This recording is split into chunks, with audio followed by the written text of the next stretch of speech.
This video is brought to you by CuriosityStream. Get access to my streaming video service, Nebula, when you sign up for CuriosityStream using the link in the description. Judaism, at 4,000 years old, is one of the oldest monotheistic religions, and the granddaddy of Christianity and Islam. But even though its teachings helped create the world's two most popular religions, many people don't know what Jews actually believe. What is the Torah? What's a covenant? And why don't people in the Middle East worship mermen anymore? Well, let's find out.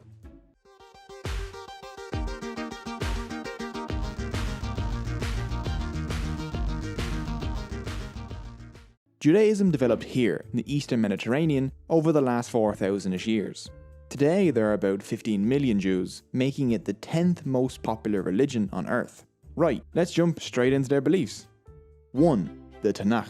Tanakh is the Hebrew name for the Hebrew Bible, known to most English speakers as the Old Testament, but obviously they don't call it that since they don't recognize the New Testament. The Tanakh is actually a trilogy, and the word Tanakh is made up of the names of the three sections of the Hebrew Bible: T for Torah, N for Nevi'im, and K for Ketuvim. The first section, the Torah, is the most sacred book of the Jewish people. The Torah consists of the 5 books shown here, and is sometimes called the 5 books of Moses. Let's summarize this very long and very sacred book in a few paragraphs. Should be easy. In the beginning, God creates the world in 6 days and then has a deserved rest on the 7th. Later on, God starts talking to a guy named Abraham the Hebrew. He tells Abraham to leave his home in Mesopotamia and go to a land called Canaan, which is here. God makes a deal or covenant with Abraham, promising, "I will make of thee a great nation," and offers the whole land of Canaan to him and his descendants. To seal this special covenant, God said unto Abraham, "Every man-child among you shall be circumcised." I assume Abraham was like, we're gonna do what now? "Ye shall circumcise the flesh of your foreskin, and it shall be a token of the covenant betwixt me and you." Circumcision was a symbol literally cut into the flesh of the Jewish people to show their covenant with God, and has been done by every Jewish male for thousands of years. The covenant is extremely important in Judaism.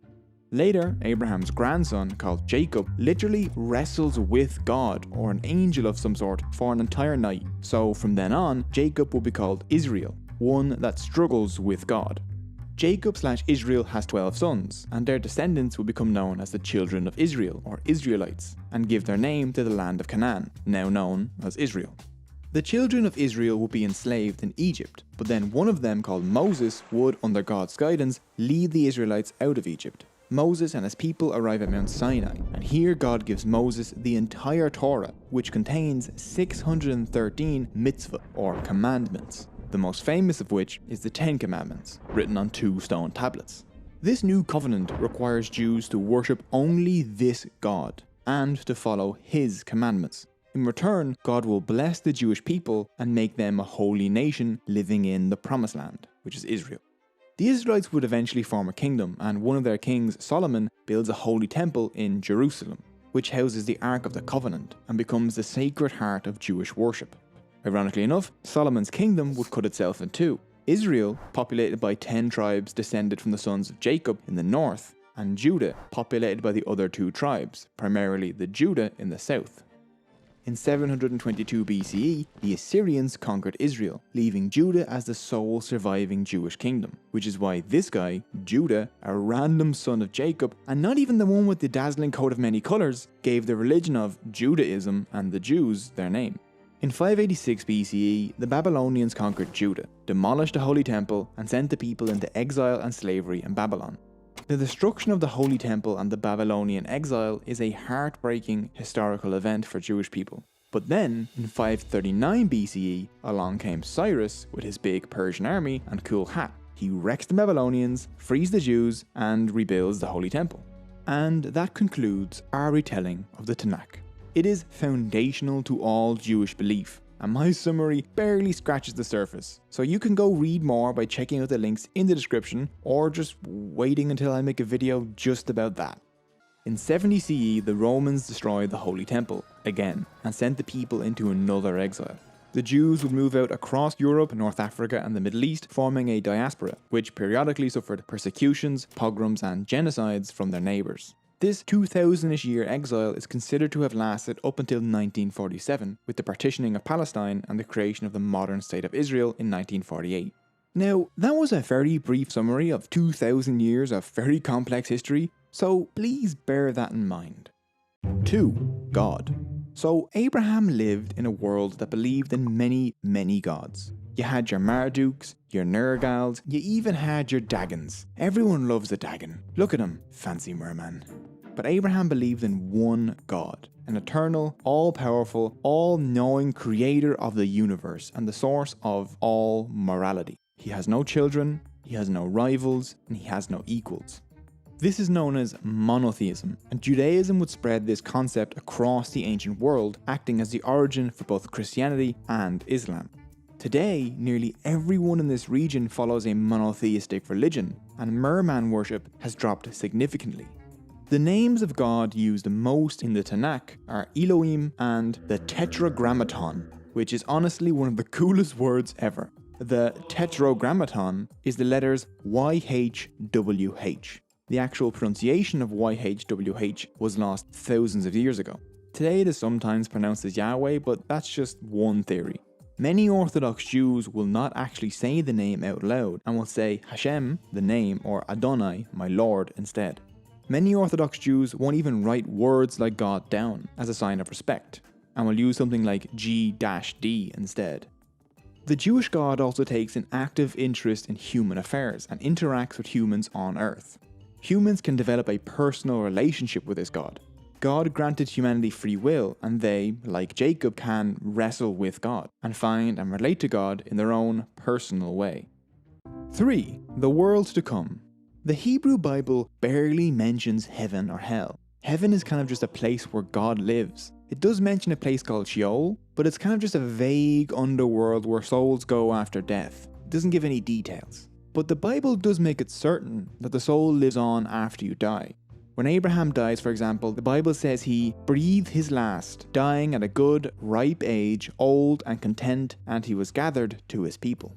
The Bible describes a bunch of different characters being gathered to their people, and sinners being cut off from their people. So while the body returns to the earth, the human soul goes somewhere to live with their ancestors. Jews accept that they don't know what the afterlife will be like, or what its rewards will be, but they think it will be based on the kind of life they lived on earth. So they try and follow God's path and commandments as closely as possible, because even if they don't know what rewards they'll receive in the afterlife, they know following God's commandments here on earth will make this world better.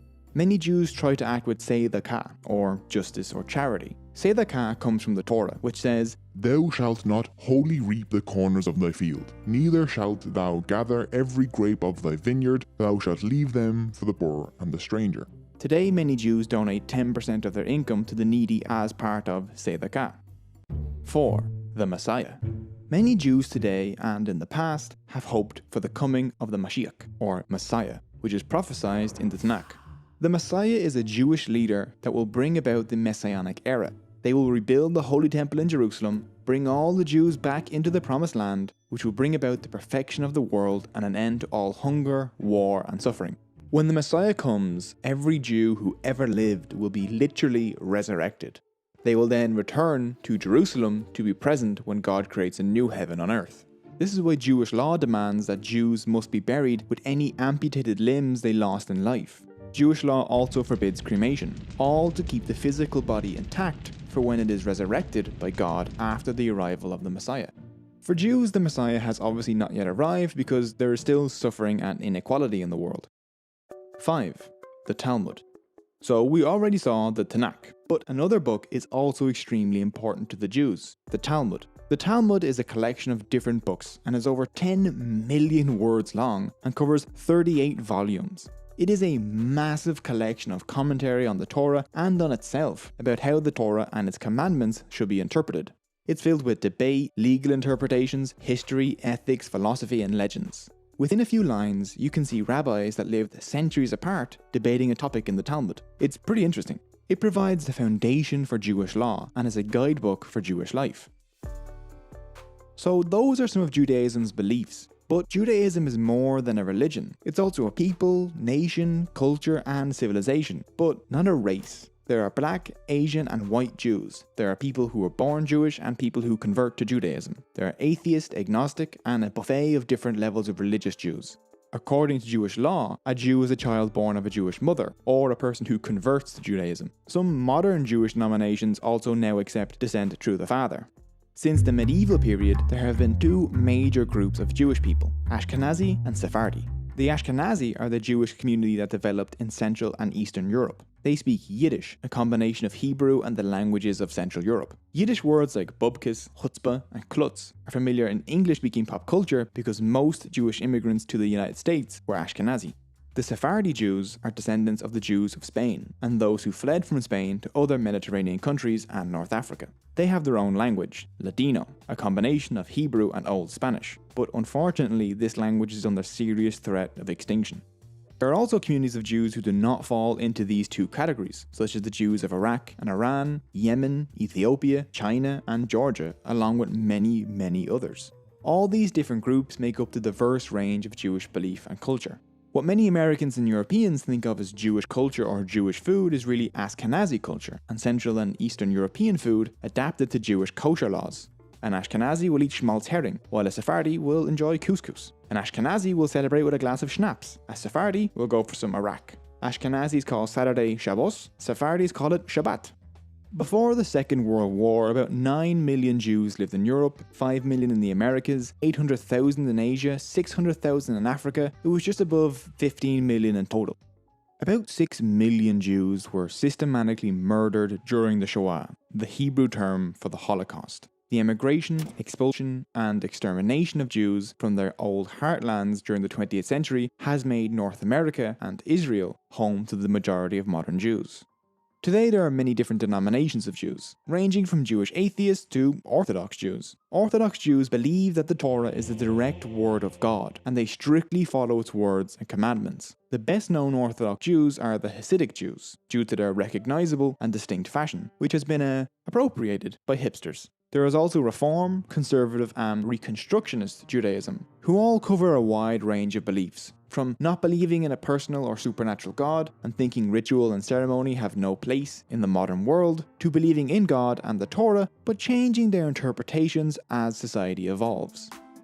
Shabbat, or the Sabbath, or Saturday, is the seventh day of the Hebrew week, and the most important day for Jews. Since God rested on the seventh day, Jews do the same. It is a day of physical and spiritual rejuvenation. Jewish law prohibits any work on Shabbat. Activities such as doing business, spending money, shopping, housework, driving, using electricity, or even using the phone are discouraged, while things like prayer or reading are encouraged. The laws of kosher regulate the Jewish diet. What is kosher? Well, according to the Torah and Jewish law, all vegetables, fruits, grains, and nuts are kosher. When it comes to meat, a kosher animal is one that both chews its cud and has a cloven hoof. Don't worry, I didn't know what cud was either. Cud is a bit of food that an animal chews and then swallows and then vomits back into their mouth and then chews it again, which is why some animals kind of just appear to be chewing all the time.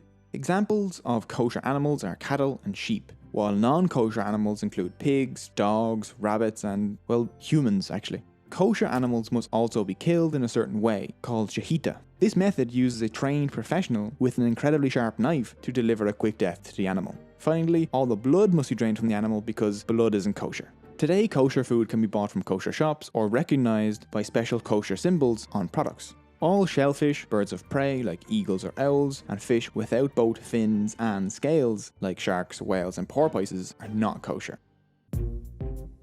From the destruction of the Second Temple in 70 CE until today, the synagogue has been the center of Jewish life and worship.